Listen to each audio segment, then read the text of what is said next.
You're listening to Mornings with Isla Traquair on BBC Radio Scotland, and it's been a wee while since I've been in the hot seat, and we have a full and tasty show today. I'll explain the tasty part in a second, but first let me tell you about the phone-in topic. Are you a carer? Are you looking after a loved one? We want to hear from you. Have you had to give up work to do so? Is it having a negative impact on your life? And do you even recognise that you're a carer? You might just think you're looking after your mum, dad or spouse. Well, a study suggested that 200,000 people quit their jobs last year to take on caring responsibilities. So we want to hear from you. Give us a call on 0808 592 9500 or text on 80295. And remember, you can WhatsApp and even send me a voice note. Also coming up this morning, a group of Greenpeace activists in custody to board an offshore drilling platform owned by Gazprom. We'll hear from 3 of the Greenpeace protesters who took on Putin and Russia's oil industry, and by more than half. But how can more musicians follow suit? We'll find out. Also coming up, our weekly health surgery returns with GP Poonam Krishnan. She's on hand to answer your general health questions. No need for an appointment. Just call 0808 592 9500 or text 80295 plus. So, we're staked out in the stables. This is the closest to James Bond I think I'll ever getting as a vet. We'll be joined by one of the stars of the Yorkshire Vet as the series surpasses its 200th episode. And we'll hear about the events happening around the country to commemorate the 80th anniversary of D-Day. All the conversations that matter. Mornings on BBC Radio Scotland. Listen on BBC Sounds. And here's Believe by Cher, a good track to start off with.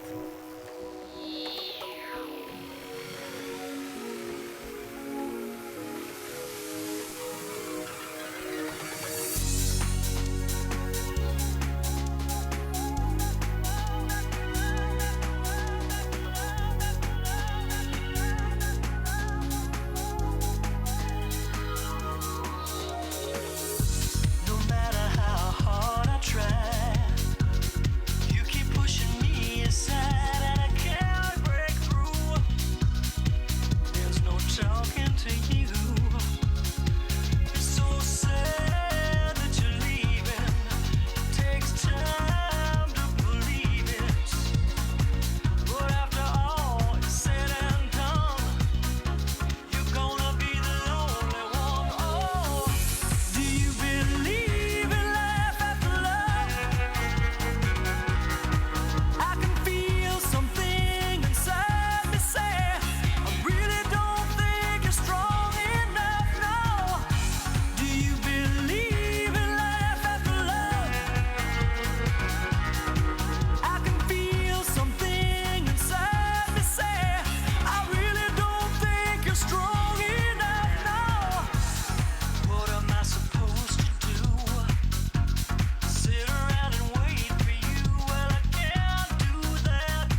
Love a bit of Cher there. That's got me in a good mood. Well, something that you need to get your televisions ready for starting on Sunday at 9 o'clock on BBC Two and BBC iPlayer is a fascinating new documentary. It's called On Thin Ice, Putin versus Greenpeace. In 2013, a group of Greenpeace activists set sail towards a Russian oil rig, planning to protest and disrupt Russia's Arctic oil production, of course, in a sensitive ecological area. But when they arrived, things went horribly wrong as they found themselves under open fire and subsequently thrown into brutal Russian prisons, causing an international outcry. So joining me are three of those protesters. We've just got two of them at the moment, but the third one, Dima's going to join us soon. Starting off with Frank Hewitson, a campaigner for Greenpeace for 30 years. And Faiza, I hope I don't destroy your surname, Ullison, is that right? That's right, hello. Okay, Head of Climate and Energy. Thank you both, Frank and Faiza, for joining me. So this is 11 years on, actually, since this protest. Tell me why this was such a significant thing, Frank. Yes, good morning. It was such a significant thing because this was the push into the high Arctic. This was the oil companies, the fossil fuel corporations, who were very much taking advantage of climate change and the melting of the ice caps. For us, this was, I'm afraid, a red rag to a bull. You know, here they were drilling for yet more gas, yet more oil, in an incredibly pristine environment. That had a spill occurred, and let's face it, the Russian oil industry is just littered with spill after spill. You know, clearing up, you know, in the Gulf of Mexico is one thing, or Deepwater Horizon disaster, but you try that in the Arctic, it's just absolutely impossible. And you know, this was a natural progression for us. We'd been taking action against many oil companies, not least off the coast of Scotland and the North Sea. And this was one that we couldn't ignore. We had to go north to. And this was, you know, you set sail. This was not a short mission. So you're at sea for quite some time. And then when you got there, things didn't quite unfold as you'd planned. Tell me what happened, because to me it sounds like something out of a spy novel. Yeah. Well, I have to say, it did feel a little bit like a John le Carré novel when we were banged up in a Cold War era prison. But the prison oil rig was a large structure, different to most offshore installations that you would see in the North Sea. That actually made an island. It had a huge steel skirt coming down the side of it, I had a pretty bold action plan to try and get a little survival capsule onto the side of it because the resistance was going to be there, and they did in fact spray us with freezing water. The year before, in actual fact, they'd thrown metal bits of waste down onto us. So it was a bold plan, and I'm afraid we were tailed very early on by a Russian Coast Guard vessel, and pretty much as soon as we got to the rig, very, very early on the morning, there was pretty much an instant melee with armed and very aggressive FSB officers. So you were shot at. There was a helicopter, and they sort of lowered down commandos with guns.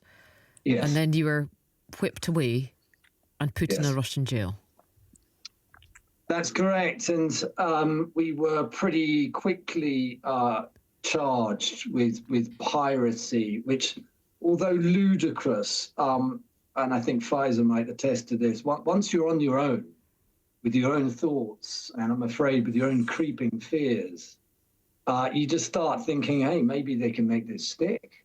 It's impossible not to think about yourself coming out 15 years later, having missed the most of the childhood of your children and your relationship with fathers. Your children were 13 and 16 at the time, and you were the leader of this mission. And, you know, people will have heard the word piracy and they'll think about CDs and DVDs being copied, although that doesn't even happen anymore. But this is literally, you're being accused of being pirates. Which does seem, you know, absurd, but this was very serious, and you're facing potentially being kept in jail a long time. Did you feel a sense of responsibility? Because some people listening, I mean, as much as they will support environmental issues and your cause, will think, well, was this a sensible thing to do? There's one thing going out to the North Sea, but this was taking on the Russians in the Arctic, an extremely remote place. Yeah. Look, I think that's a valid point. And you touch upon the responsibility element. I think that's, again, something I found quite burdensome, was locked up in that cell day after day, and I felt responsible. I felt responsible not only for, my absence from my children, but I did indeed feel responsible for the rest of the Arctic 30. And I think myself, Dima, and Pfizer, I mean, I was the action coordinator, I wasn't the leader. Okay. It's pretty democratic on board the Greenpeace, although hierarchical is how we work. But I think everybody there fully understood the threat to the Arctic and this new push by the oil industry, and a stand had to be made. Actually, I'm willing to take the risk. Faiza, you were 27. This was your first 26 even. 26. Wow, and this was your first action for Greenpeace. And I think when we think of Greenpeace, we do see things out in the ocean, flags, etc. But did you expect to end up, with guns being pointed at you, fired at you, helicopters, and then ending up, for some time in a jail? Well, it was not my first action. I did some actions in the Netherlands where I'm based. I'm born and raised in the Netherlands, but it was definitely my first action on a ship. So this was the first time I was on a Greenpeace ship, and then we went, like you said, to a far remote place, taking on a Russian oil rig. And even though I was mentally prepared that, for getting arrested and even ending up in prison for a few days or even a couple of weeks, I just didn't expect what actually happens to us. I think, like Frank said, I mean, it was like being stuck in the middle of a James Bond film. We were doing a peaceful protest, and we do that openly.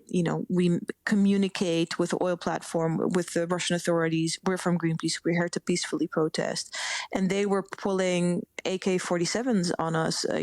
Men with bulletproof vests, with balaclavas, abseiling down from a helicopter. And at the time, I stayed relatively calm because it just seemed so out of proportion.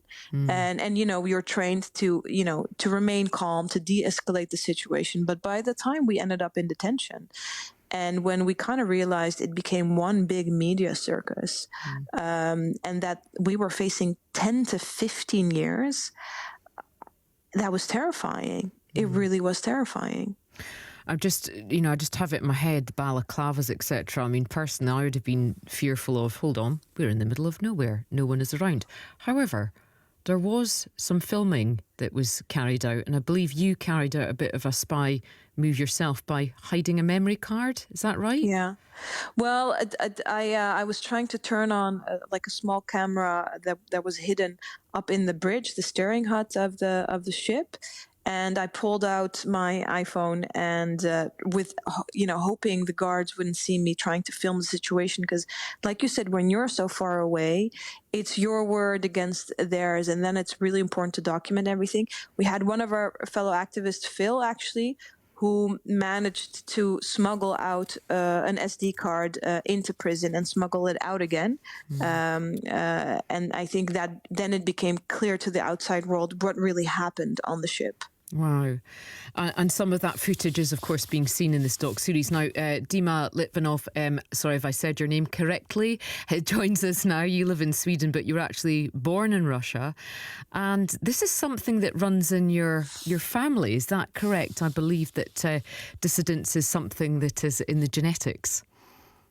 I don't know if it's genetics, but it certainly is something I grew up with, is sort of idea that the society is not necessarily going to do the right thing, and that it's right and legitimate and morally correct to protest. My father was one of the leaders of the dissident movement during the Soviet time. My maternal grandfather spent time in Stalin's prison camp. So, yeah, it's kind of runs in the family, I guess you could say that. And tell me, why now has this documentary been made? Was it to mark I know it's now 11 years, but was it sort of to mark an anniversary, or is there a reason why the story's being told now? But, when I first heard about it, I was a little skeptical. I was like, Jesus, this is ancient history. Why are we dragging it up again? But as we started working with the producers, and the more we talked about it, the more I kind of started thinking that it actually is a perfect time to do it now, when now with the sort of benefit of the hindsight, we can really see how that moment was quite a pivotal moment in the history of the post-Soviet Russia, where it kind of went from being a sort of tough, a little autocratic, but basically civilized state that you could do business with, to becoming a real sort of rogue state that we know now. That what we see now happening in Ukraine is basically an expression of that change that we, for the first time, saw in the case of Pussy Riot and of the Arctic 30. So I think in order to understand Russia, this is a really, really interesting story to highlight and talk about now. And obviously the plan was to get a pod, or, to attach yourself to the rig somehow. But do you think, and this can be answered by any of you, do you think actually what did happen had a greater impact? Oh, absolutely. It certainly had a great impact, in a sense that it sort of focused the view of the world on the Arctic and the Arctic oil drilling, which allowed the full story of what that means for both the environment as well as the climate to be told. And that, I think, led to it becoming much more difficult for the oil industry to act in the Arctic than it was before. So in that sense, I think the fact of the arrest and the fact of all of the attention that was brought to it certainly was helpful. I don't know if I want to use that term, but it certainly served. It wasn't the plan. It wasn't the action plan. But I'm glad that you're all safe and well, and thank you so much for joining me this morning. I'm excited to actually watch this, and you can all tune in on Sunday at 9:00 on BBC Two and BBC iPlayer for On Thin Ice: Putin versus Greenpeace. The time is 10:24. This is BBC Radio Scotland.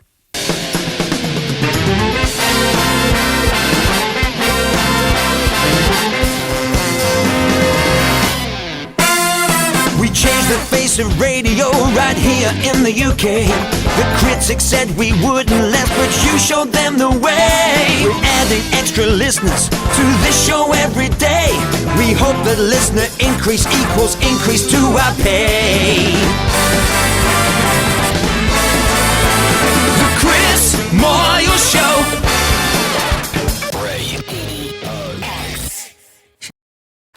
You're listening to Mornings on BBC Radio Scotland with me, Isla Traquair, still to come this morning. How I love fishing. Until then, I'm still fishing for religion.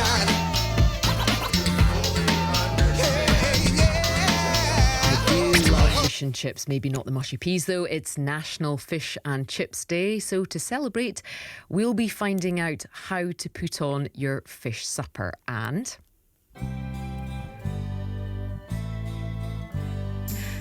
it's our weekly health surgery, and it returns with GP Poonan Krishnan. She's on hand to answer your general health questions. No need for an appointment, just call 0808 592 95 00 or text 80295. Like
Mornings on BBC Radio Scotland. Listen on the BBC Sounds app.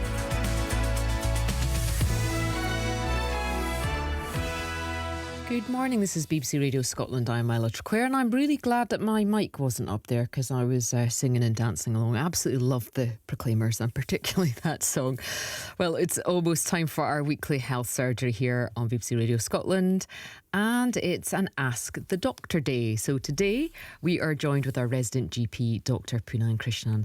Now, if you've got a question for Poonam, whatever it might be, aches, pains, maybe some changes to your health or that of a loved one, you can give us a call on 08085 92 95 00 or text on 80295. Whatever the issue, big or small, pick up the phone. You can also WhatsApp, and remember, WhatsApp voice notes. So we'll be holding the main surgery just after 11. But Poonam joins me now. Good morning, Poonam. Good morning. Nice to join you. Nice to join. Well, sorry, thank you for joining me. Sorry, I haven't sat in the seat for a while and I'm still trying to work out the computer system and scripts. So anyway, hopefully everyone's forgiving my little... I was saying I'm quite good at the speaking bit. It's the computer bit and which bit I go to next. But anyway... No idea how you do it.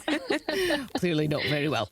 Anyway, but one thing I would like to talk to you about before our main surgery is the story about whooping cough. Now, this is latest figures from Public Health Scotland showing that there's 2,800 cases of whooping cough have been recorded in Scotland so far this year. Now, just to give us a comparison, in 2023, there were only 73 cases. So this is quite worrying. Can you tell us what's going on, why it's going on, and what we should be looking out for?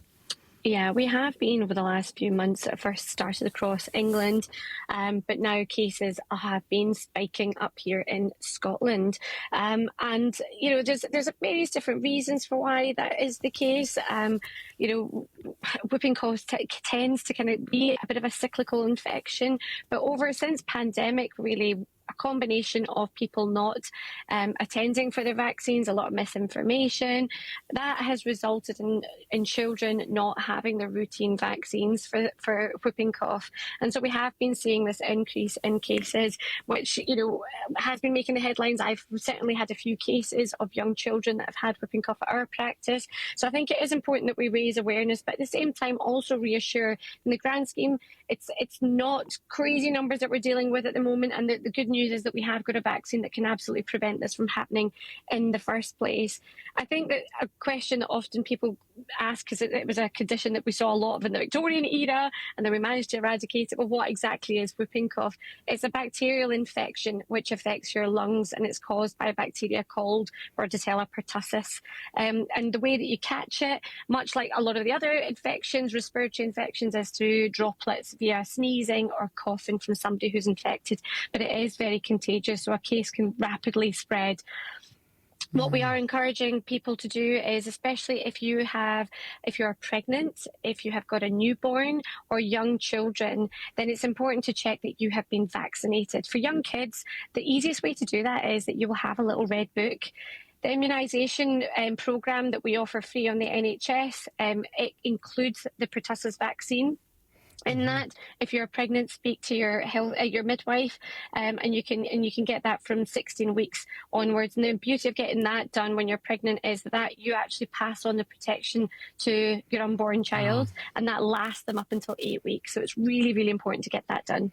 And I've heard it be called the 100-day cough as well. Yes. But do you think there's some people who are maybe getting confused because, of course, you know, the dreaded COVID, because that main symptom is a cough too? It's like, how do you know which one it is? Yeah, that's a great question. It has been dubbed the 100-day cough because the cough can be horrendous and it can last for anything up to 100 days. So I'm going to just run through the symptoms because they can mimic your common cold, which is going around at the moment, or flu-like symptoms. So usually it starts off with a runny nose. You might be sneezing, a bit of a temperature, headaches, and you just feel a bit rubbish. But with the cold or with flu symptoms, generally those tend to settle within about a week. However, with whooping cough, usually around the week mark, this is where the cough develops. And the typical way to describe it is you get fits of coughing. So it's like you're absolutely fine, and then you start coughing, you can't stop. And there can be a characteristic whoop sound as well that lots of young children particularly can get. And that's basically because if you're coughing, you can't get a breath in. So usually it sounds like a big long inhale. So they go like that, and then they go back into a coughing fit again.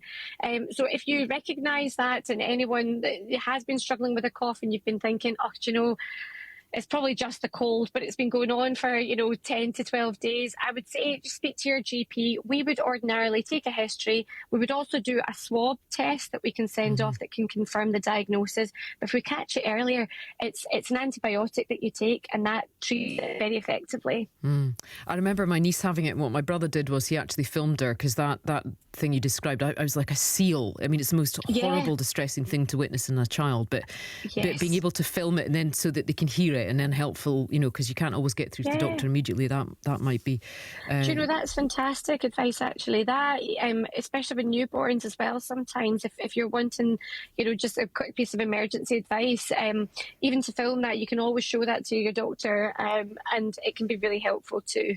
So great advice. And great advice from you, and I'm sure you're going to have lots more advice for everyone at 11 o'clock. A reminder, if you want to call in with any health issue, big or small, is there anything particular you want to hear about from Dr. Poonen? No, okay. Absolutely anything and everything. I think one of the things I'd say is nothing is out of bounds. So if it's something that perhaps you've been embarrassed about, maybe you're a bit scared to talk to your GP about, then ring us up and we will do everything we can to help you. Yeah, if you're embarrassed to talk to your doctor, do it on national radio. Do it. Do you know what? We won't see you. Exactly. Just change your name. It's absolutely fine. So you can get. Absolutely. I can't wait to talk to you later. Thank you, Dr. Poonen. And give us a call on 08085 92 95 00 or text on 80295. Now, as excitement builds ahead of this weekend, yes, Taylor Swift is arriving in Scotland. We're tracing her journey through her musical eras. And from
sure you're all excited about this weekend, those lucky people who have got tickets. But there's something that I am far more excited about than Taylor Swift.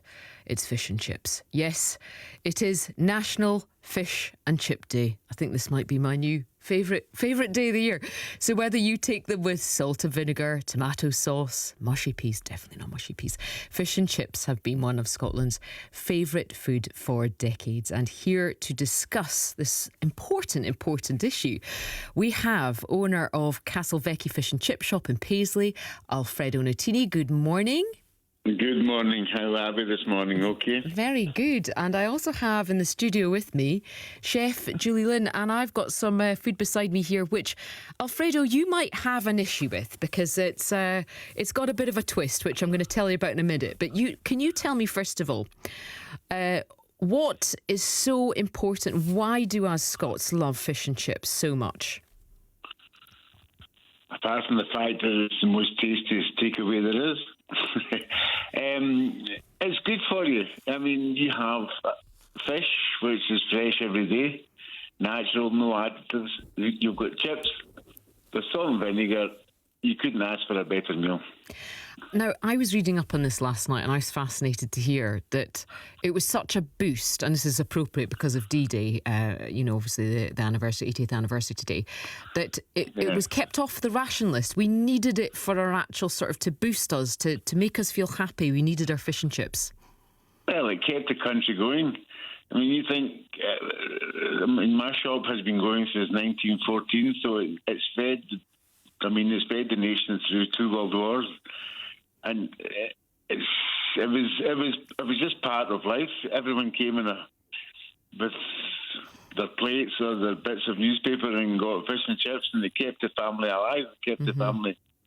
I was going to make a joke there that you're incredibly youthful sounding, having worked there since 1914. But I do know this is a family business. I'm the third generation. Yes. I love that, and I think that's an important thing as well. Is a family business and caring so much and knowing your community as well. I'm sure you've met the grandchildren of people who started coming to you years ago. Having the sit-in as well. We've got grannies coming in that are in their 90s that are bringing their children, their grandchildren, their great-grandchildren. And it's just part of, as you say, it's definitely a part of the community. It kept people together. It's the first thing I do. I don't live in Scotland anymore, but as soon as I'm home all the time and I go and see my family, literally the first thing I do is go and get a chipper. It's the best thing. Do you have opinions now on how it should be served, what it should be served with? You probably heard me there making a comment about no to the mushy peas. Are you a mushy peas fan? How do you think it should be served? I think to me it's more an English thing, mushy peas. But in Scotland, okay, there are mushy peas, but I mean, the best is salt and vinegar and a pickle. You cannot beat it. A wee pickle? Oh, pickle. Everyone needs a pickle. Part of your 5 a day. Ah, okay. I like that. That's part of the 5 day. Hang on there a sec. I want to bring Julie Lynn into the conversation. She's here with me in the studio. Now, I'm not sure how Alfredo's going to feel about this, but tell me what you have put in front of me and I am about to taste. Maybe I'll try and eat it while you talk, because I'm really sorry, everyone who's going to, I don't think this is going to be ASMR. This might be... Turn the volume down. I will step away from the mic while I start chewing this, but you can tell me what I'm eating. So, Alfredo, you might not be too upset with me because I do love the classic fish and chips. You can't beat it. So I've only made a couple of tweaks. So I was asked to bring in a slightly alternate one. And I've grown up in Scotland and I've grown up with, the kind of classics that you get. And as you're saying, I absolutely love a wee pickle with it as well. So I have just used some potato starch for my batter, which is what we use quite a lot in my Malaysian cooking. And I put a bit of curry powder through it as well. Now the potato starch, and again for travel purposes for you, Isla, I have put potato starch in the batter because it keeps it really crispy for quite a long time. So what are these sauces, by the way? So the sauces, which is what I was going to get to, because that is actually for me, the condiments is where you can change it up, I think, a bit with chippy, because I don't think you should mess with the classic battered fish and chips because it is just so delicious. So rather than giving the curry sauce, which you do get at Chippies, I put in a Malaysian curry sauce, which is like a coconut milk based one. It's got like a really lovely rempah, which is a spice paste. It's delicious. I think you should get some of the ASMR in there. Delicious. I'll come to you after, Alfredo.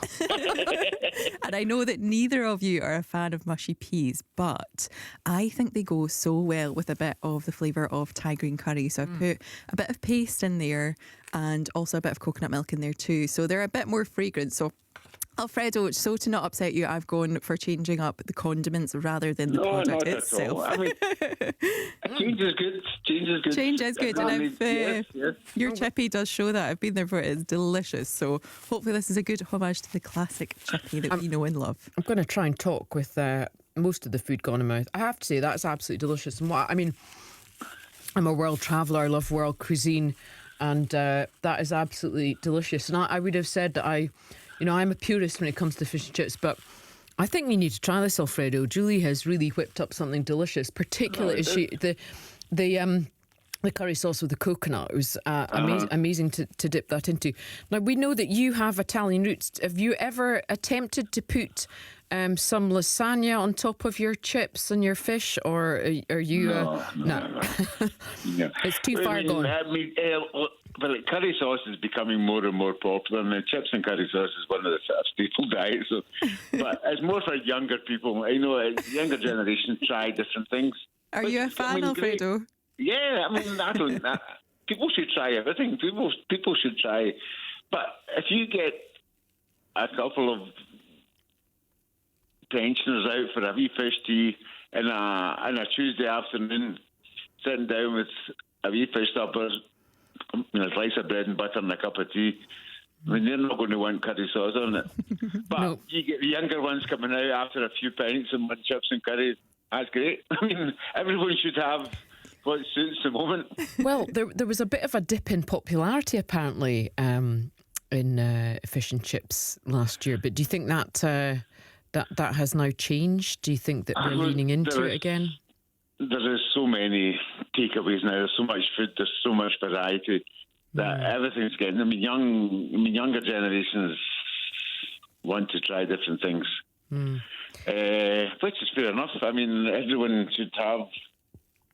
The problem is now.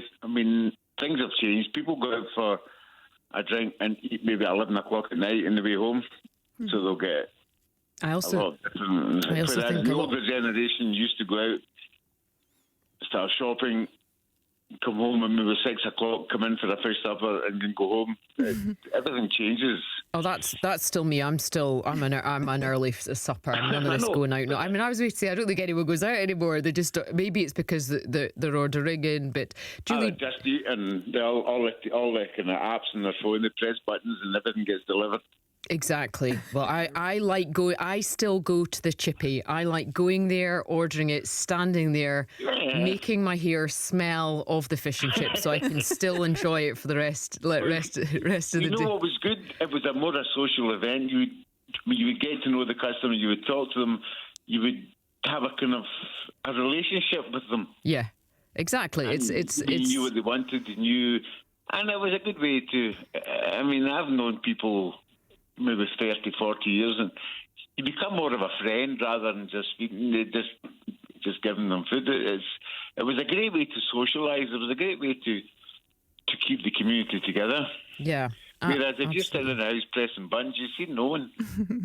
Absolutely, I agree. Julie, today it's the D-Day anniversary, and they've kind of brought the National Day forward. Is there a good time of year to enjoy fish and chips? Do you think the summertime is the favourite time? I think it's a favourite time because everyone's got really fond memories of eating fish and chips on the beach. I love that. I also think that it has to be had in a paper bag. It tastes so much better. I just don't enjoy it as much on a plate. And I think there's something about when you get all the flavours steaming together, bit of salt and vinegar, some sauce on the side. I love that. Although in saying that, I will have a fish tea all year round. And I will also get some bread and butter and put the fish in between the two slices of bread and butter and make a little sandwich for myself. And it's delicious. Oh, well, I like that. Well, thank you so much for bringing this in. I'm going to be in between when there's songs playing. I'll be stuffing my face with the rest. It's so delicious. And I know that the team are wanting to have a taste too. And hopefully Alfredo and Julie can meet up at some point and have a fish and chip off. Thank you both for joining me today, Julie for cooking, and Alfredo, you have been very enjoyable this morning. You're listening to Mornings with me, Isla Traquair, on BBC Radio Scotland. The time is almost 10:50. Remember when rock had no message, no meaning, no nothing but pure fun? It was fun rock, music you can't forget.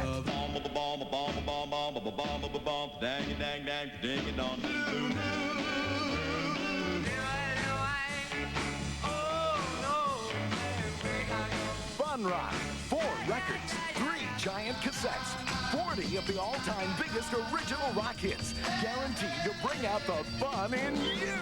Do you love me?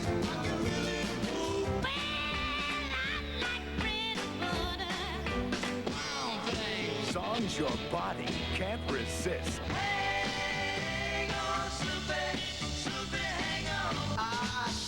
You also get the world's wackiest rock hits. Splish splash, I was taking a bath. Don't hold back. It's now the mash. Fun rock. It's now the Monster Mash. The incredible 4-record collection that you can't buy in any store. Stay tuned to order yours now. To order, call toll-free 1-800-USA-9898 to save all COD charges and pay only $19.95 plus $3 shipping and handling for 4 records or 3 long-playing cassettes. Use your credit card or send check or money order to Fun Rock, P.O. Box 2446, Atlanta, Georgia. Remember, to save all COD charges, send to Fun Rock, P.O. Box 2446, Atlanta, Georgia. I'm Isla Traquair. This is BBC Radio Scotland. You're listening to Mornings. Coming up. Yes, Coldplay have managed to reduce their emissions on tour by over 50%. But how can more concerts become climate friendly? We will find out. And Dr. Poonam Krishan is here for the Ask the Doctor surgery. She's here to take all your questions. You heard it earlier. Nothing's too big or small, so whether it's a cough that won't go away, an ache, a pain, whatever it is, if you've got a health concern, get your questions in now. You can either text us on 80295, you can also call us on 08085 92 95 00, or you can send us a WhatsApp or a voice note. I'd love for you to send a voice note. I use them all the time. I send huge monologues to my friends. Don't send us a huge monologue, but you can send us a little bit about what's going on with your health. We love to hear your voices, so give us a shot. But right now, it's crazy.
did just eat more of the fish and chips, and I can thoroughly recommend the Malaysian twist. Well, this week it was revealed that Coldplay has beat its emissions target for their world tour. They've lowered their carbon footprint by 59% since the last time they took to the road 2 years ago. The band has been very vocal about its concerted efforts to become more climate conscious. And while the results show the fruits of their labour are paying off, the picture isn't the same across the industry. And can't help but mention a certain person that's coming to Scotland this weekend, Taylor Swift. She has become the focus of immense scrutiny, actually, for carbon consumption. And she's not the only one. So how can concerts become more climate conscious? Well, here to discuss we have music journalist Lisa Verrico and festival producer and Rewind Festival Steve Porter. Good morning to you both. Sorry, I still got a bit of fish and chips in my mouth here. Good morning. So let's start with you, Lisa. What exactly have Coldplay done to lower their emissions?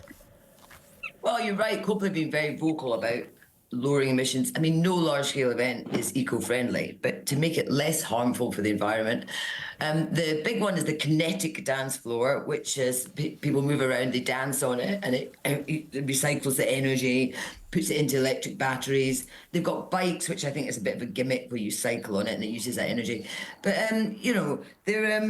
the wristbands that they use, they're plant-based now. Whether you need wristbands or not, I don't know.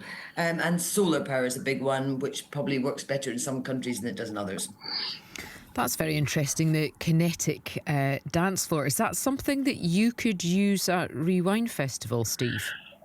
Not really, given that we're in the middle of a field. It would be quite a challenge to do that. But no, listen, there's lots and lots that can be done and is being done across festivals and concerts generally.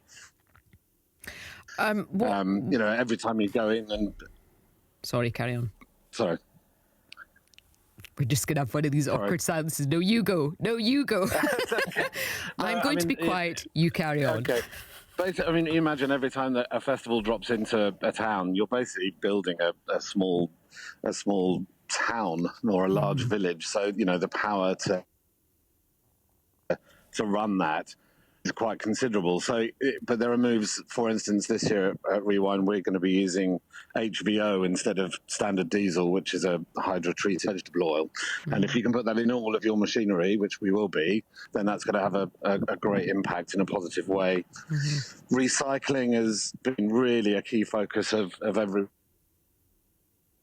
Oh, I think we've lost Steve there. Lisa, can you tell me what are the big things? I mean, my thoughts go to the massive amount of plastic cups and bottles and things that we see, strewn around after a concert. What are the big offenders at these concerts?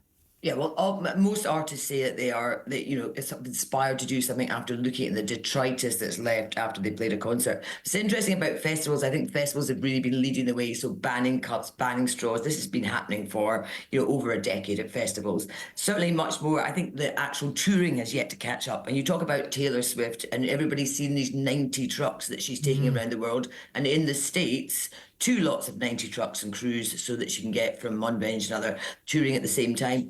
But I mean, it is becoming more eco-friendly, and I think it's partly for the the green kudos, but also like money-wise. I mean, I've been writing about eco-touring for 15 years, and I don't know if you remember the Claw that U2 took around the world in their 360-degree tour. That was the biggest prop ever made, 170 tons of steel. And certainly that you're not seeing that anymore. You're seeing sets that fold up into smaller, they might look big. Inflatables are one big thing. They look big when they're on the stage, but actually they pack up small. So it's definitely, there's a money element to this as well as a green element. Keep it simple. Maybe that's the key. And I think there's the jets. I mean, with Taylor, there's some obsessive guy who's literally mapping out her flights, and I think she's had to take legal action against him. But that's partly also, I think, for her own personal life to go and see her boyfriend. Not that I want to stand in the way of love or judge people the way they've lived their lives, but do you think bands have a responsibility to do less of an all singing, all dancing, so to speak, set, and keep it back to just the simplicity of the music? That would be an easy way to keep things better for the carbon emissions. Well, There's a big difference between a band and I think even a band like Coldplay than there is with a massive big pop act like a Beyonce or Taylor Swift, because I'm afraid the fans expect to see these huge sets. They want to see troops of dancers. They want to see costume changes. They want to see one-off bespoke props which can't be sold on. That's what we want to see. That's what we're used to. I think it's just a case of technology getting better. So yes, in the reusing the energy, but also in the actual those huge sets that sometimes they look like they're huge and they're going to be big. Sorry, I'm going to have to interrupt you, Lisa. Thank you. You hear the music in the background. You know what that means. It's the news coming up with Nina.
We'll be joined by one of the stars of the hit show, The Yorkshire Vet, as the series surpasses its 200th episode.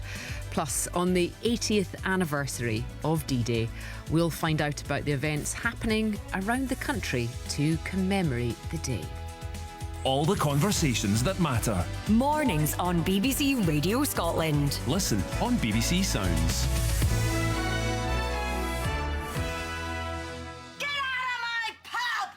You can't tell me what to do. You ain't my mother. Yes, I am. Now, can Jimmy Corkill organise a class act, or can Jimmy Corkill organise a class act? She's 13 years old. She's never had a proper boyfriend.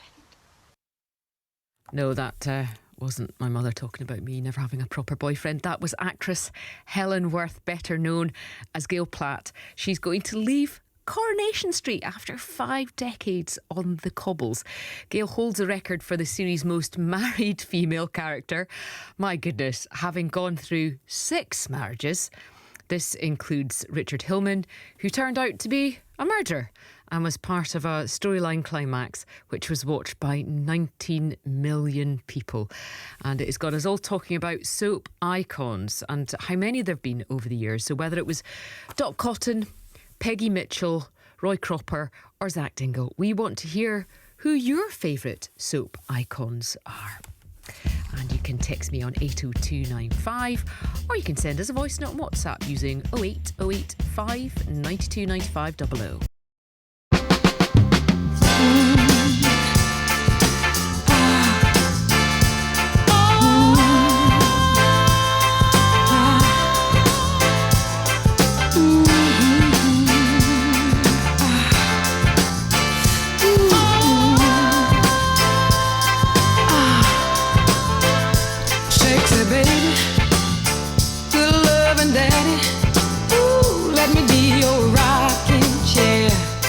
Just rock me away from here.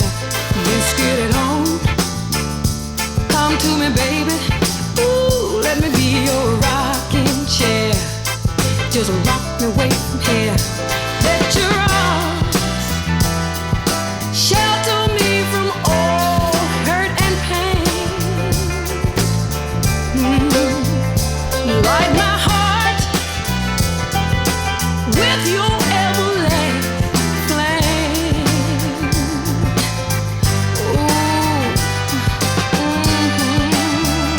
Sexy baby, good love and daddy. Let me be your rocking chair. Rock me away from here. Let's get it on. Come to me, baby. Ooh, let me be your rocking chair. Just rock me away from here. Rock me gently. Make me feel like a cloud in the sky.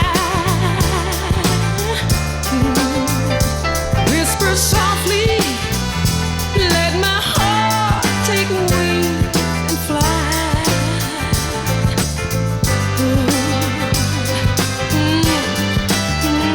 Sexy baby, ooh, good love and daddy. Let me be your rocking chair. Just rock me away from here. Let's get it on. Come to me, honey. Ooh, let me be your rocking chair. Just rock me away from here.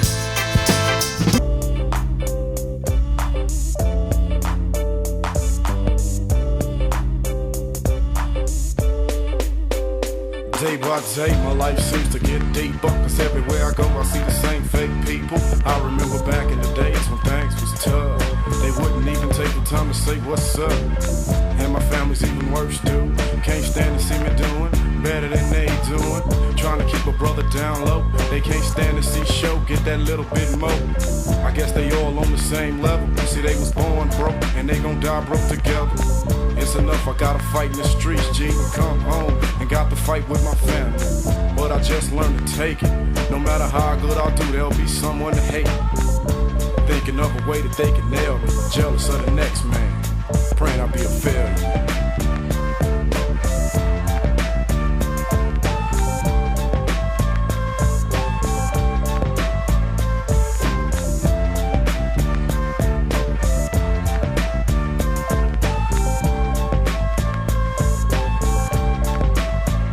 So-called friends, man, I got so many. Remember the days when I didn't have any. Broke as a joke, riding a metro bus. As sure as I'm sure, I was down on my luck.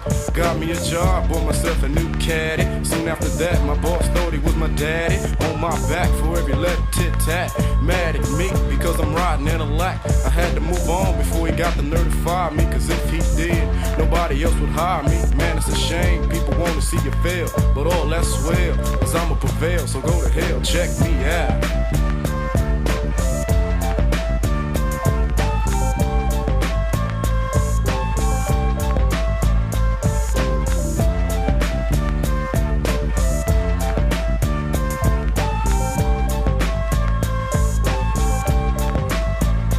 We'll used to jack, kill a sucker's cap.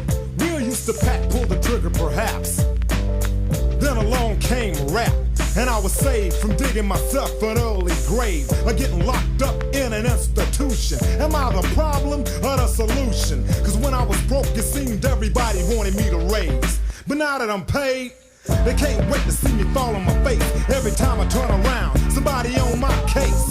I feel like a crab in a bucket. Sometimes I just wanna say, see, that's how you want me to sound. But where I'm from, only failure slam down. Try to ban rap cause it makes me wealthy. Not because the rhymes are filthy, but I know the rules of the game being told. Tyson, Kennedy, rap, rock and roll. So come on with your label. I'm not letting nobody take food off my table. I'm ready, willing, and able cause I can't be stopped. But some of y'all are brainwashed, sitting around pointing fingers, waiting on some help instead of trying to do for self. Yeah, even my friends I used to count on, looking for a handout instead of trying to get their own. And if I ain't down with that, they say I'm high capping and acting like I'm all that. Me be a loser is what they want. I'm damned if I do, damned if I don't. So keep praying for my downfall. But I'm here to tell you, Willie D won't be another failure. Yeah, wise up on the rise up, baby. And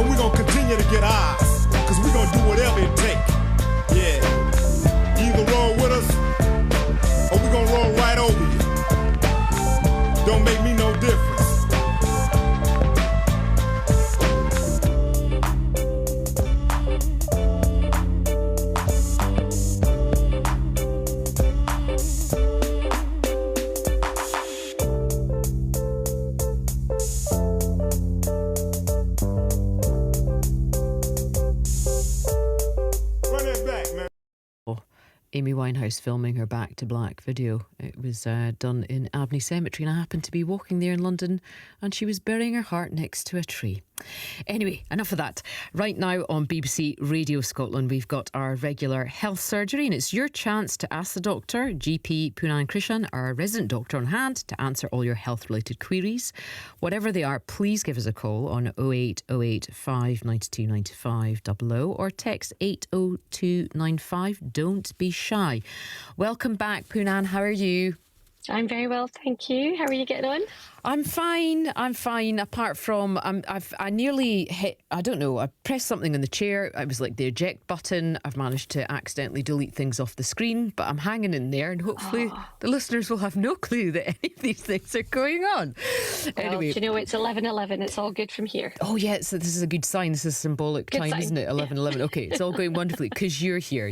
Well, I'm going to start off. We've had a text from Susan. This is actually about the topic that we were discussing earlier, and this is about whooping cough. So she says, my daughter has been double vaccinated and she still got it at Easter, and she was pretty ill. She's 10 years old, doesn't have asthma or any other complications. We did record the sound and took that to the doctors. That's one thing I suggested earlier. They didn't bother doing a swab test because it was so clearly whooping cough. But two of the symptoms that you didn't mention were that it would come on at meal times and she would be sick because swallowing seemed to trigger the cough.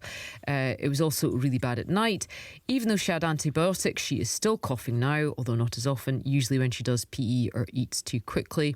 She goes bright red in the face and can't get her breath. I cannot imagine how bad it would have been if she hadn't been vaccinated. So please let listeners know, even if you've been vaccinated, it can still be very bad. Thank you. I mean, that sounds like a pretty severe case. Yeah. It is, and I think that's why we are being more conscious about getting that message out of the importance of getting vaccinated. Of course, and I'm so sorry to hear that it was that bad. I do hear that from patients of ours as well, that, whooping cough, it is, those coughing fits are horrendous. And as mentioned there, actually, the cough can be really bad at night time. No vaccine will guarantee 100% immunity. However, with the whooping cough vaccine, it gives you up to 98% protection, which is why it's important that we have everybody vaccinated, because that, in combination with the vaccine, really reduces that risk to others of getting it. So a really good reminder of why it is important to get vaccinated. Unfortunately, yes, you can get it if you have had the jab, but the chances of getting it are much lower. The chances of severe illness are much lower. But hopefully anyone out there today that can check their either red books for young children, or if you're pregnant, especially those at the most vulnerable cases. Do you think there was less of an uptake due to COVID? Because, I think Definitely. everything just got dropped, didn't it? And I think we were more concerned with getting the COVID vaccine, that all these other things just fell by the wayside. Yeah, I think a lot fell by the wayside during that time. I think that people were turning to online for more information as well. And sadly, what we saw alongside the spread of obviously COVID was the spread of misinformation.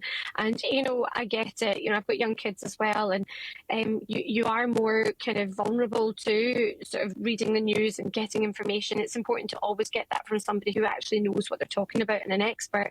Unfortunately, there's a lot of scaremongering that goes on. And that's what we saw with vaccines, including the pertussis vaccine. I think that, in combination with the fact that people were in isolation, people missed appointments, and the important thing to say that if you did during that time, for whatever reason, miss your appointment for your child, you can still call up and get that vaccine. It's still not too late. I think that across the board with all vaccines, we did see a massive reduction in uptake, which is what we're trying to catch up on now. Now, do you have any advice? As I say, my experience was my niece, and it was a terrifying moment, and I think it was during the night, and it was. But what can you do if you've got a young child who's in one of those coughing fits, and you're obviously, I'm sure you'll have already called the doctor or assistants, but when you're alone with them, is there anything we can physically do, put them in a particular position that will help them breathe easier? Yeah, it's terrifying, and even for me, I've got young children myself. When it's just you in those darkest hours, and your child is coughing or maybe vomiting because they've been coughing so hard, what do you do? The first thing to say is really stay calm yourself. It's really important, because if we start panicking as the carers, the parents, that immediately makes the child panic and breathe faster. So nice deep breaths for yourself. Open the windows to let fresh air in. Sometimes even just propping up the pillows can be helpful, because if you're lying flat, you've got quite a lot of mucus in your chest. That can actually make things worse. But I think that key, as a carer, I always say, trust your gut instinct. If at any point you think my child is not breathing right, always look at their chest, expose them, look at how they're breathing. If they're really drawing in their muscles, if you can see their ribs, you can see their neck muscles as well working hard, then pick up the phone and get urgent medical assistance. That's what I would say. You're never going to be harassing a doctor or bothering the doctor. We'd rather see your child than you struggle away in silence. Children deteriorate very quickly. They pick up really quickly as well. They can go down very quickly. And this is a message, even we're in hay fever season as well at the moment, and that can trigger children's asthma. So if you have got asthmatic kids, make sure that you're topped up with your inhalers, you've got spare ones to hand, you've got their spacer devices, and should that happen, then you're equipped. That's really great advice, and I'm sure quite comforting to people. But if you're worried, trust your gut. I think that's a key thing. Trust your gut, absolutely. Now we have a caller, Joseph from Carlisle. Welcome. Good morning. How are you? I can't say I'm fine, really. What it is, doctor, I suffer from severe knee pain all the time. Now, I've contacted my GP, but they claim it is hip-related. I have no pain in my hip whatsoever, but the knee pain is absolutely chronic all the time. Okay. Now, I would just like a second opinion, because I have no pain in the hip whatsoever. Okay, and have you had scans on the knee? What's happened to date? Yes, I've had X-rays, and the X-rays are indeterminate. Okay, so it wasn't wear and tear? Wear and tear on the ball and socket joint, you mean? Yes. Yeah. Sorry, was that yes, that you have got some wear and tear so that's degenerative changes that can happen to all of us as we get older, otherwise known as osteoarthritis. Was that shown on your X-ray at all? No, it's not osteoarthritis. I do appreciate that. That comes with added age related. I do appreciate that. Yeah. But as I say, I'm in severe pain on a permanent basis. It is knee related. I have no pain. I'm repeating myself, but I have no pain in the hip whatsoever. Yes. Okay, well, obviously I haven't examined yourself, and I wonder whether if it was on examination that your doctor felt that it was coming from the hip. If we think about the joints of the body, particularly when it comes to the hips, your knees, your ankle joints, they are the weight-bearing joints of the body, and there's lots of different points at which we can have either some trauma, injury, or we can develop issues. So anything from the tendons that connect the bones together, to the ligaments that hold and support the bones together, to muscular pains, as well as, of course, we've talked about wear and tear. So there's just quite a lot of different things that could be going on, and that's where the examination. So if you were to come in to myself, for example, I see knee pain, hip pain, shoulder pains on a daily basis in my surgery. What we would tend to do is take a history. At what point of the day is the pain the worst? So is that all the time for you, or is it particular times? It is on a permanent basis. Now, a hip replacement has been suggested, but isn't that rather severe? So I take it then you've got arthritis in your hip. Is that what's been diagnosed? Yes. Yeah. Okay, so what will be happening is, and we see this a lot, if you have got severe arthritic issues in your hip, for example, what you will be doing naturally will be compensating when you're walking, because you're trying to essentially overcome the pain that you've got in the hip area. Over time, that can cause a knock-on effect on of course, the knee, and that may move on to things like your ankle and your foot as well, which is probably why a replacement has been suggested. We don't suggest those lightly. It tends to be at the end stage, severe end of the arthritic journey. What I would recommend is, I think, if you're in pain a lot with your knee, there, alongside medications, we do often recommend a physiotherapy referral, because they can assess how are you actually mobilising on a day-to-day basis. Are there any things that you're doing that's actually now putting undue pressure on the knee, in a bid to give you exercises and suggestions and solutions, perhaps some support as well, to avoid that getting worse. I think that was a very, very good session there, considering that you're having to do it over the phone, but good advice there to Joseph. It's very difficult when people have pain and you can't see them, obviously, in person. And there's a big difference between the scans, x-rays and MRI scans. But we have another caller. We've got Jean from Glasgow. Jean, over to you. You have the doctor's attention. Hi, Jean. Hi there. Hi there. I was just wondering, I had trauma to my nose sort of January, February time, and I've been left with a tingling sensation at the end of my nose. And I was just wondering, will it go away, do you think, or should I go to the doctor about it? Okay, when you say trauma, how did that come about?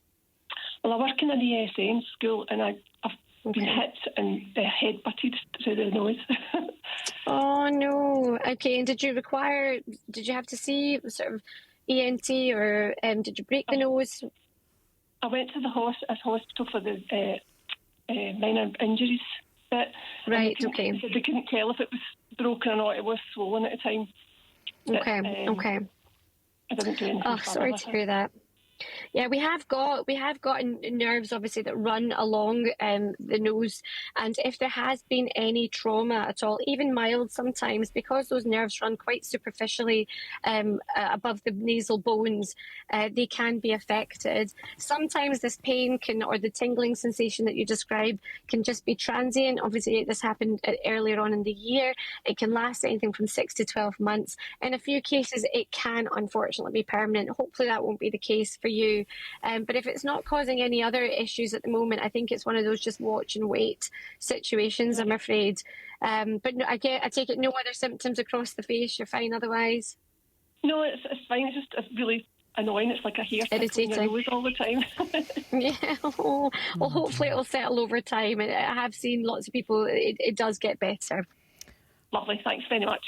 What a strange thing, Jean, and I hope that does go away. We've got some questions on the text now.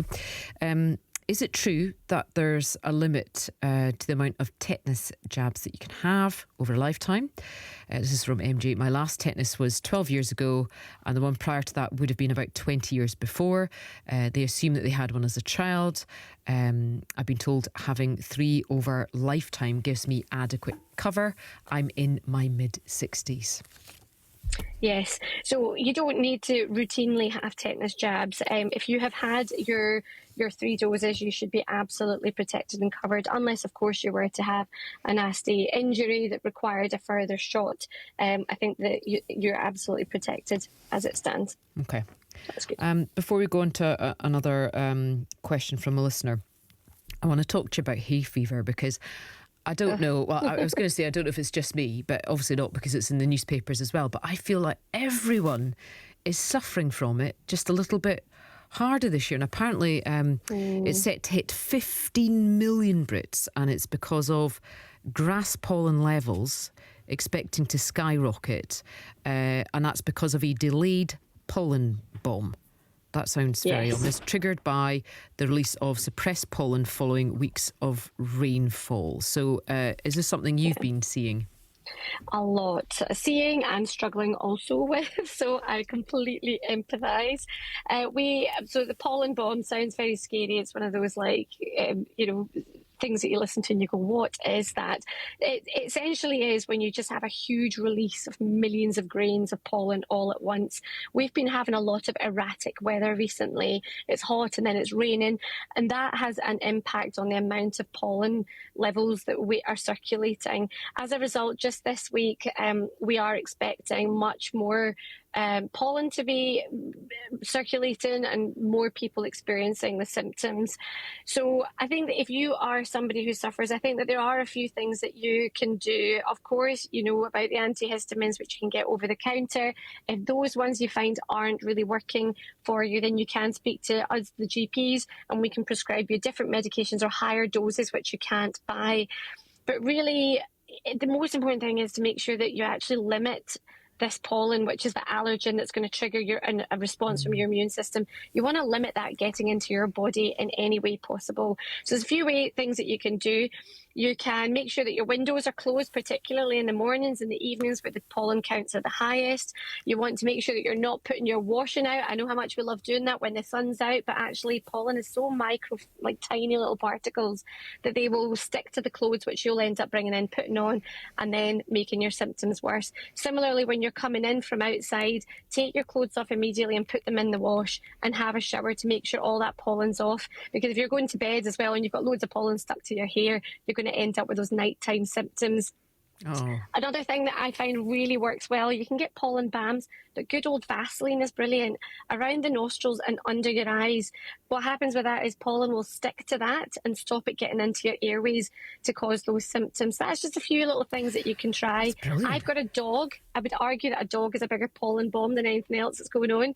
If you've got pets and you're taking them out, make sure that you're really brushing them or washing them before they come back into the house. It's a hassle, but trust me, it really helps. I've heard that it's good for them as well, because they can also, my friend's dog gets hay fever and they do that. They're a damp cloth over the dog's fur.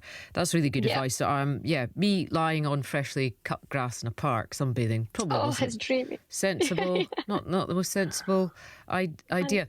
Poonam, hold on. We're going to come back with another question from a listener in just a moment, but that's really, really good advice from hay fever. But I'm joined in the studio now by Lucy White. Are you a hay fever sufferer? I am, and I'm picking up all of these tips and writing them down. Nostrils. Yes. I mean, So you're not going to look hot. No. It's maybe not, but one for the radio, certainly. Maybe not the telly. I know it's good. Any tips at all, it can make your life a misery, can't it? It can. Well, I'm here at 12, and so is Andrew Black, both of us together today. Lots to talk about on Lunchtime Live. General election campaign obviously continues. Today we're hearing that the Scottish Conservative leader Douglas Ross is saying he is in fact going to run to be an MP. Previously he said he wasn't going to do that. We'll bring you the latest on that. D-Day anniversary, 80th anniversary. Lots of talk about this today. We'll be live in Normandy. Also, this story of this Dunblane teenager, Murray Dowie, who took his own life after being tricked into sending compromising photos online. We'll talk about the wider issue of sextortion and just how widespread it actually is and who could possibly be behind it all and what the police are doing about it. And the starting gun is firing on the countdown to Taylor Swift weekend here in Scotland. We're going to start to bring you some information, how you can get there, what you should do, the logistics of it all. We're gearing up for it all here on Lunchtime Live. I mean, I think that is the most exciting thing ever, isn't it? Is that the whole of Scotland is ravaged by Swift fever. Swift fever. Apparently, it's going to be a great place to star spot because anyone who's anyone in Scotland is going to will be be there. At this concert. Will you be there? Well, no, I'm a nobody. Me too. So, and I'm going to be honest, I respect her, but I haven't been caught by the fever. Well, I've been caught by the fever, but it's not taking me all the way to Murrayfield, I'm afraid. I'm going to steer clear, but I'm delighted for everyone. Me too. I've just got the hay fever, but now I know to put Vaseline on. Lucy, thanks. Look forward to hearing all that coming up after the show. Dr. Poonam Krishnan is still with me there. And are you a Swiftie fan, by the way? We are Swiftie fans, but much like that, I think our fever is keeping us restricted this weekend. We were unable to get tickets, so I know. I don't think it is. They're like it's like Willy Wonka and the golden ticket to get, and you also they're not cheap. I feel sorry for parents having to. I mean, the pressure of that. To fork out. But I've seen some of the lengths that the Scottish fans have gone to doing handmade costumes and all sorts of things. Anyway, maybe that's a mental health issue thing we should be looking at in a future program. But if it is going to be something, we were talking about hay fever earlier, but quick thing before we go on to the final question. Sun cream, how do you put it on? Can you put too much on? Is there a wrong way to do it? Oh, there's never a wrong way to do it. There's just the only wrong thing you can do is not put enough of it on. We are finding that people are not as vigilant with sun cream as they should be. And I've recently had people say to me, especially people from ethnic minority backgrounds, I'm Indian, and I've had people in my community say, well, we don't need to put sun cream on, but actually the rates of skin cancer, melanoma are on the rise. And one of the most important things that you can do, no matter what the colour of your skin, is ensure that you are using good quality sun protection, and I would say no minimum than factor 30. People often say, well, what kind of factor do you need? Actually, the higher the better. You'll want to protect your skin against those UV rays, but 30 is minimum. I always say for the face and neck, if you can imagine smearing it down to a V, your two fingers, all of your face and neck, and then make sure that every single bit of your body is covered. And you want to reapply every 2 hours. I often say people don't do that. Do that for yourselves, do that for your kids. I'm guilty of that. I put factor 50 on my face so that I don't look 50 when I'm 50. I'm not yet 50. Well, do you know what? Factor 50 is fantastic. Proud of you. Yeah. Right. Final quick one. Text from a listener, PB. I have severe back pain. My GP sends me away with all sorts of painkillers. They don't make any difference. The pain feels like it's in my muscles and bones after lying in hospital bed for over 3 months. I'm sure this is a very common problem with people. Back pain and painkillers. But is there another solution? Oh, I'm sorry to hear you're dealing with that. I know that back pain is absolutely one of the worst types of pains because it's so limiting. I guess knowing the root cause of the pain is most important, because that would be where we target the treatment. There's lots of different types of painkillers, which it sounds like you are on, from muscle relaxants to anti-inflammatories. We can prescribe sort of nerve-related painkillers as well that can help you with sleep at night.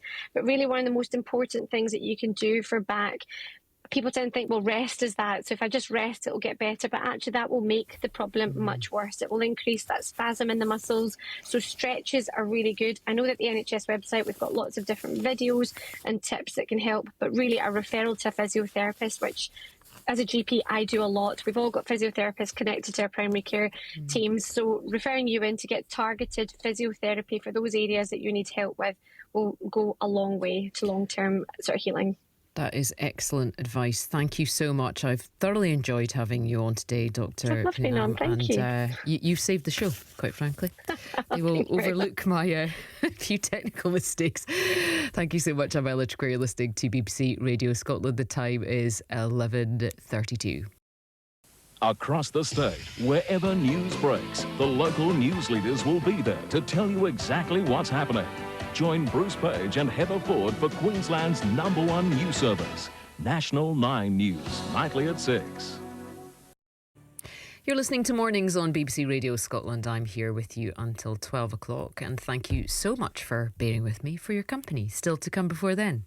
So, we're staked out in the stables. This is the closest to James Bond I think I'm ever getting as a vet. Yes, it may not be exactly like James Bond, and I've watched it, and there's a lot of gloves and hands up, places you wouldn't want, but being a vet is certainly hard work. We'll be joined by one of the stars of The Yorkshire Vet. He'll be here to share the realities of the job beyond James Bond, and we'll be hearing about the events happening around Scotland to commemorate the 80th anniversary of D-Day. And remember, after the news that Gail will be leaving Coronation Street, and we want to hear about your favourite soap icons. Let us know, 80295. But right now,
Got something to say? Text 80295. Standard message rates apply. Mornings on BBC Radio Scotland.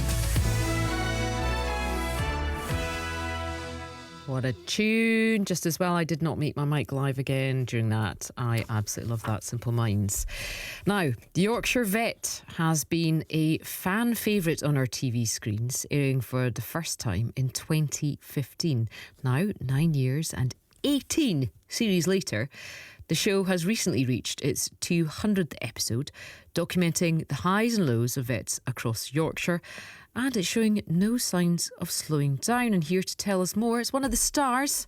We have Matt Jackson-Smith. Matt, good morning. Morning, you're right. I'm all right. How are you? Have you had your hand in an animal this morning? You know what? So far, actually, yes, I have. I was castrating a ferret this morning, so yes, I have had my my hands in places where they wouldn't normally be. But other than that, we've had we've been bitten as well. So yeah. It's full on.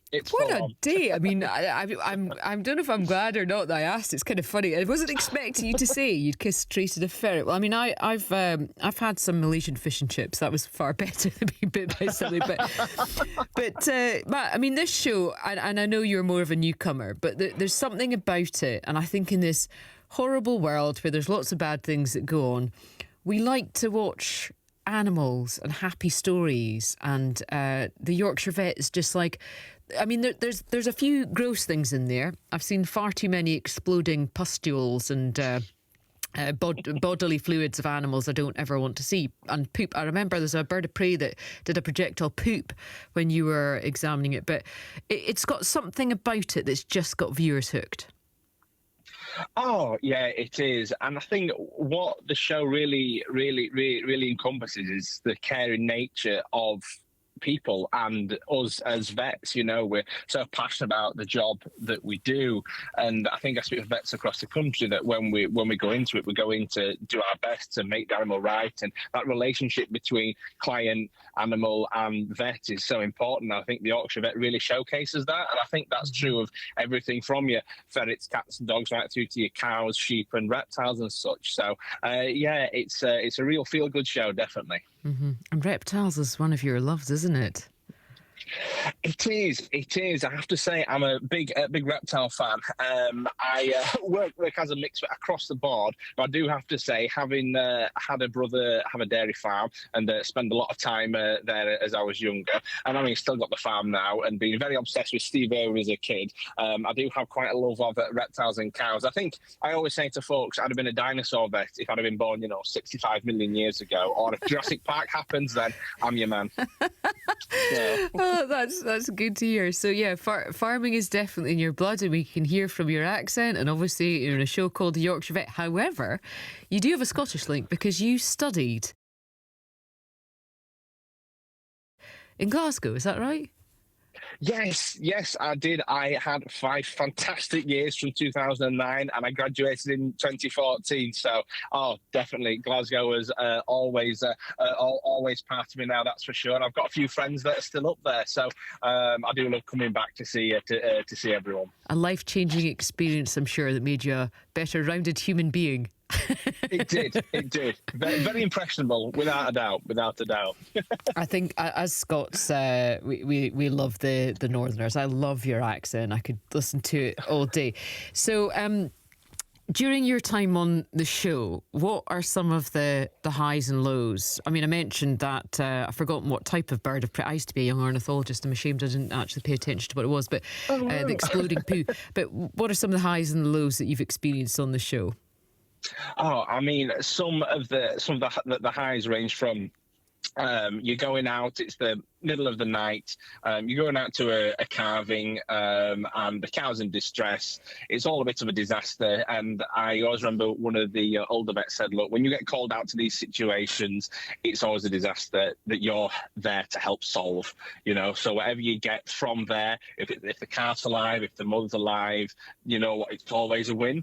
And you know what, when you go there and deliver a live calf and the cow's well, and it's 2:00 in the morning, it's winter time, that is definitely one of the best feelings. things. And then on the other side, when you're in the surgery and you're doing an operation and you can feel your blood pressure rising because you've got to be so careful of like the big vein that runs, for example, when I did my tortoise surgery, the big vein that runs directly underneath the actual shell, and you can't see it. You've just got to guess where it is and hope that you don't get to. You hope you don't get it, and if you do, you've got to be able to stitch it up and be ready. It's always having that preparation to know what to do if something goes wrong. But when things go right, I think that stress and pressure makes the end result all the more special. But you know, it's certainly a roller coaster of emotions every day, that's for sure. And you see that when you or other vets save an animal, the gratitude there. But there's other side as well when there's sometimes there is nothing you can do, and it's time for us to let go. I've had to do it myself twice in my lifetime. And it's one of the hardest things because we really love our animals, don't we? And that's something I'm sure that must be really hard, and especially if you've got cameras around. Oh, it is, and I think when it comes to situations like having your pets and such put to sleep, it's horrible. But often, in a strange way, it can be quite bittersweet in a way, because obviously they don't know that there's going to be tomorrow or the day after, and if they're and if their time has come, they're not eating, their legs have gone, whatever it might be. It's actually quite nice to be able to give them that dignified ending rather than let it all just drag out, and just fill them full of drugs, which just isn't the right thing in a lot of cases, so it's so sad, but it's bittersweet, and I think when you do it to be able to give the animal that dignified end, and it's a nice sense of closure that we are quite privileged to be able to deliver. Yeah, and a topic I discussed recently actually was about the fact that we do actually give our animals a more dignified death. There's obviously an issue we're not going to delve into about, Dignitas and Britain potentially changing the laws with regards to humans and letting our loved ones have a dignified end. But I'll swiftly change the subject of that.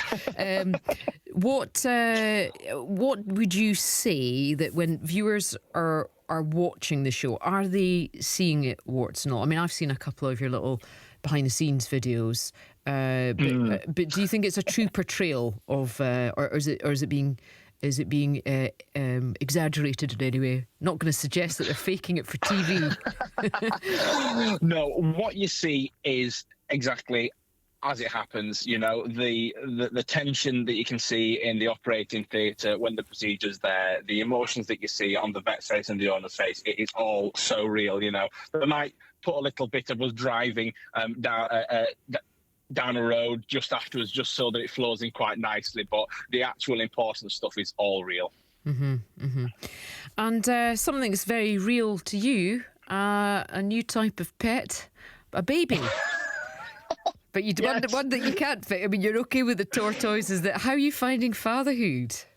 Oh, in the nicest possible way, it's hit myself and my wife Catherine like an absolute trade. It's one that even the dog sometimes looks up at us and say, "I told you I wasn't bothered at all. Look what you've got now." And she's just started moving as well, so she can now roll onto her front and move. And I swear, that classic case of, they move so quick, especially when you're not looking. I turn around, she's reeled off a playmat and she's getting into all the electrics behind TV. I'm like, no. So I'm thinking I'm going to wall all these off now, going to get the gate and the fence and such, So it really very is similar to the sheep. Just get some fencing put in, it's fine. And then a bit like the dog, get a leash, you'll be all right.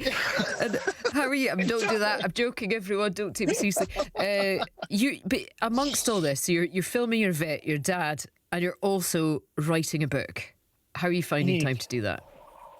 Well, it's something which I feel so lucky to have this opportunity, and I've been journaling for many years, putting down my vet stories, my television experiences, and to be able to put that all into a book is something I'm really quite excited about. I feel, it delivers a really good message to students that want to be vets. I think it represents the veterinary profession as to why we do what we do and the highs and lows of it, and to be able to tell my veterinary stories through my story and such, I feel quite special that I've got this opportunity. So I'm really looking forward to the finished article. I'm really looking forward to its release later later in October, and it really is something I'm excited for. Well, I'm excited to watch the latest series, and it really has been a joy to chat to you, Matt. And I think you're right. You're going to be inspiring young vets, I think, to maybe take up the thing. So nothing but good stuff. And of course, Glasgow's a very good place to come and train. But very much so. Matt Jackson-Smith, been a joy. I can't wait to see you with your hand up some animal's bottom very soon. But I'd rather not see that just yet. Thank you so much. The time is 11:49. Well, 10 seconds.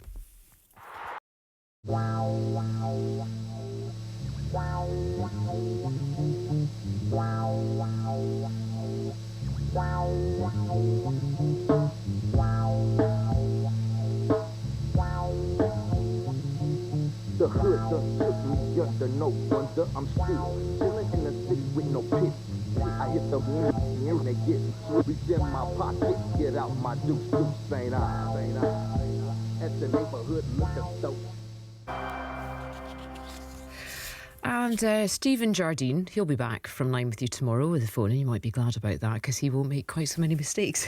And then after 10, he's going to be speaking to Shetland journalist Jen Stout about her new book as she's followed the war in Ukraine from the front lines. That's going to be fascinating. And of course, we'll have the Friday Showdown. Yes, the most chaotic quiz on the radio is back, so listen in for your chance to put your useless knowledge to the test and join our leaderboard. And if you're travelling to Murrayfield this weekend for some Taylor Swift action, Stephen wants to hear about it, so let him know. It is 0808 592 9500 from 9 tomorrow. Now time for some more music with Lisa Stansfield. I don't know where my baby is, but I'll find it. Somewhere, somehow, I've gotta let him know how much I care. I'll never give up looking for my baby. Been around the world and I can't find my baby. I don't know when, I don't know why he's gone away, and I don't know where he can be. My baby, but I'm gonna find him. We had a quarrel and I let myself go. I said so many things he didn't know, and I was so bad. I don't think he's coming back. He gave the reasons he should go, and he said things he hadn't said before, and he was so mad. And I don't think he's coming back. I did too much lying, wasted too much time. Now I'm here and crying. I've been around the world and I can't find my baby. I don't know when, I don't know why he's gone away, and I don't know where he can be. My baby, but I'm gonna find him.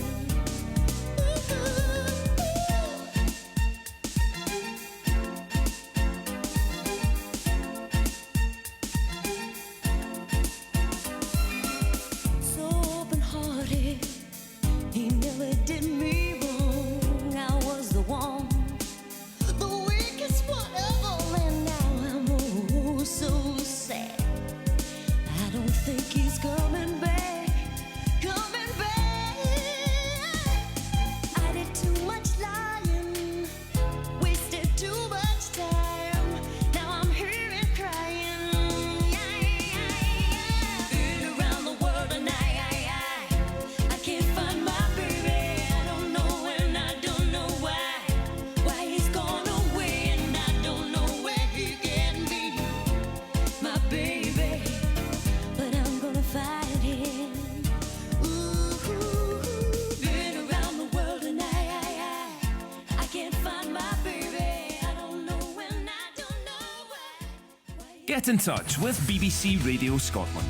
you can call our free phone number on 08085 92 95 00. You can text on 80295. Network charges apply. Mornings on BBC Radio Scotland. Square, and you're listening to BBC Radio Scotland. Well, as you'll have already heard today, because it's all over the news everywhere, today is the 80th anniversary of D-Day, when tens of thousands of troops landed on the beaches across Normandy, marking the start of the Allied campaign to liberate Nazi-occupied Northern Europe and ultimately end the war. Well, events are taking place across the country to commemorate that day and remember those who lost their lives. And here to tell us more is military historian and author Lizzie Shipton, CEO of Legion Scotland, Claire Armstrong, and Elaine McPike, who runs ballroom dancing at Troon, and they're hosting a very special event. Good morning, ladies. I like it. We've got the ladies on today, and actually that's something you, Lizzie, as a historian, women did actually play an important role in D-Day, and that's one of your specialities. Yes, they were there right through the planning and the preparation. We had women who were working in the photographic intelligence unit, and they were making three-dimensional models of the beaches up to a year ahead of the Normandy landings.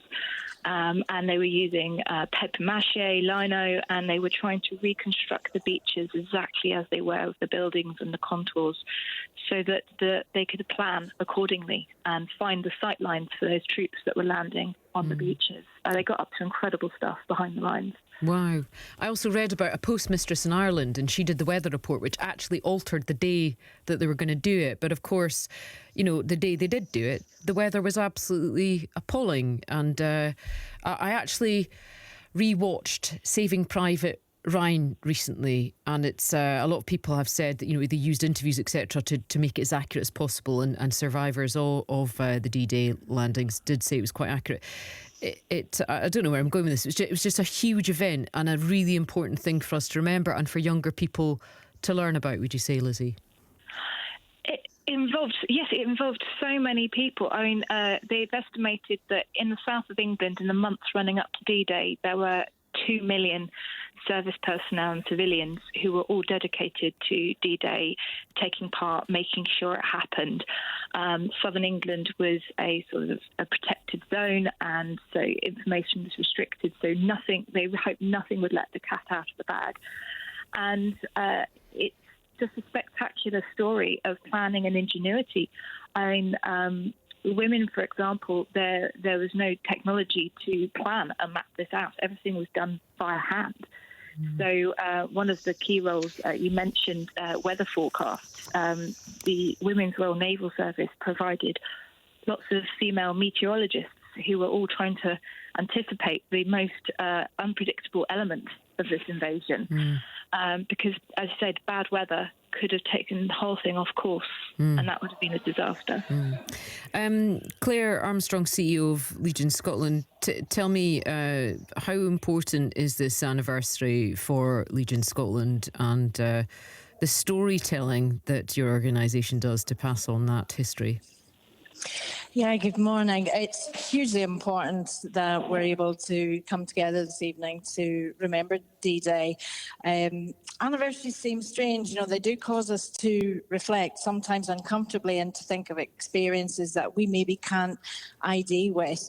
But this anniversary is no different to previous ones. We look to the past in the company of some of those Scots who were actually there on the 6th of June 1944. So it'll be a fantastic evening at the Usher Hall tonight as Scotland comes together to pay their respects.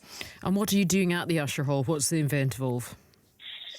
It's going to be a full programme, so everything from poignant recounting of first-hand stories to poetry, music, and hosting of the whole evening by our compere JJ Chalmers. So it's really going to take you through the story from the Scottish perspective and bring everybody in to go through that journey and hear first-hand what it was like for those that were there. Wonderful. And recreating a moment in time, Elaine McPike, you run ballroom dancing at Troon. So you're holding a special event today, which will be attended by some people who can't dance anymore, but they want to go there for the music, and then others who will partake in it. Yes, that's correct. We have a varied age group from about 50 to 94. And the music, is that something that it takes them back to that time?